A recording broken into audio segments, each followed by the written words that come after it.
Isn't that a magnificent shot over Durban? We are coming to you live from the Gravel Racecourse here in the city known as eThekwini. Inside our on-site studio, we have the Racing and Marketing Director of Gold Circle, Graeme Hawkins. Good morning and welcome to Morning Live. Thank you very much. Thanks for the invitation. What a wonderful morning. It certainly is, and we're hoping that the weather holds out. All indications are that it's going to be another fabulous day tomorrow for the running of the Vodacom Durban July, a really prestigious race steeped in history. Yes, indeed. It's, you know, the first running was way back in the late 1890s. London News back 20 years ago won the 100th running of the Durban July, now known as the Vodacom Durban July. So it's a race that just keeps growing in stature as a sporting and social occasion, and we love it. Why is it so important? It's known as Africa's greatest horse racing event, and yes, it's the one event that everybody wants to attend, but what is it that makes this race so prestigious?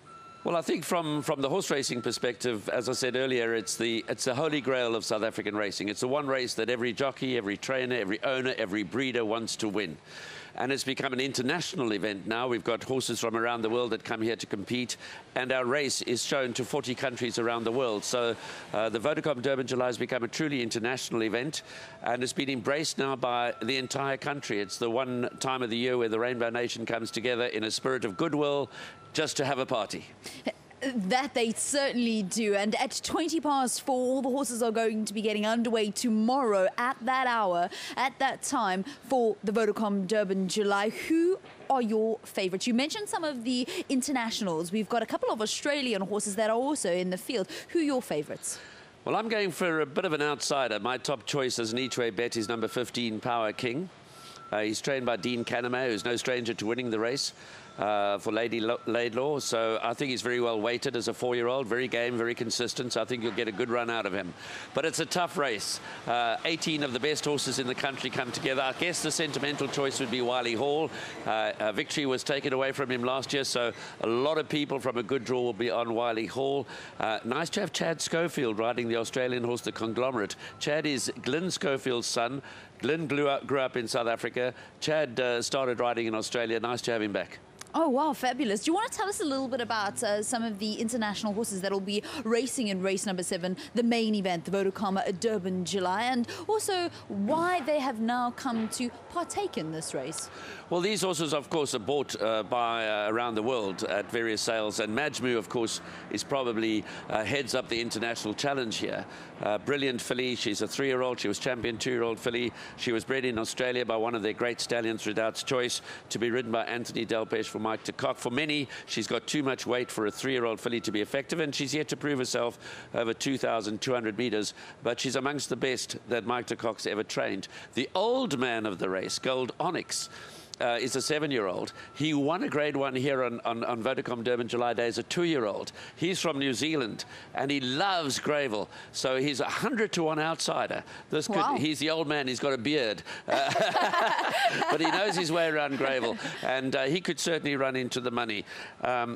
We've mentioned the Conglomerate, Chad Schofield, so this is an all-Australian pairing because I think Chad, who's going to be riding in Hong Kong, by the way, for the rest of the year, he's got the worst of the draw to overcome. He's never raced at Gravel, so how big a mountain is that to climb for young Chad Schofield? He rode at Royal Ascot the other day, so that was great for him as well. And Tamarni is also an Australian filly, but I think that this year is going to be a South African bred to carry off the laurels in the race, because Wiley Hall, of course, is the other Australian horse. Interestingly, also, like Majmu, by Redoubt's Choice, one of the world's great stallions. So it's a bit of a fight, as always, on the sporting field between Australia and South Africa. As and always. I'm backing South Africa to come out on top. Legal Eagle, interesting, is the favourite. He's won his last 2 starts very impressively. Now, if you're into omens, in 2003, the Vodacom Durban July was run by Dynasty, and his son Legislate won last year. In 2004, Gray's Inn won, and Legal Eagle is by Gray's Inn. So it's interesting, that little pairing. So for the statisticians and the historians, there may be an omen. My goodness, but then you also said that one of your favourites is Power King, and he is number 15 in 2015.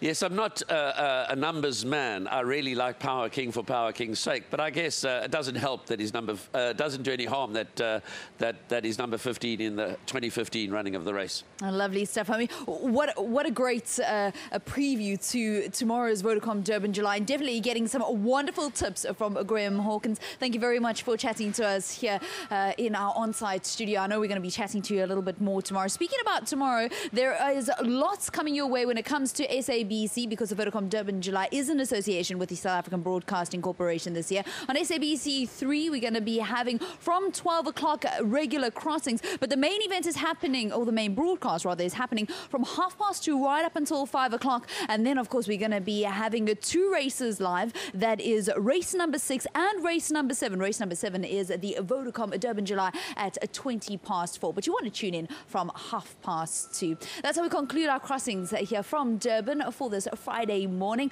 I look forward to joining you again on Monday morning show. Leanna's back to you.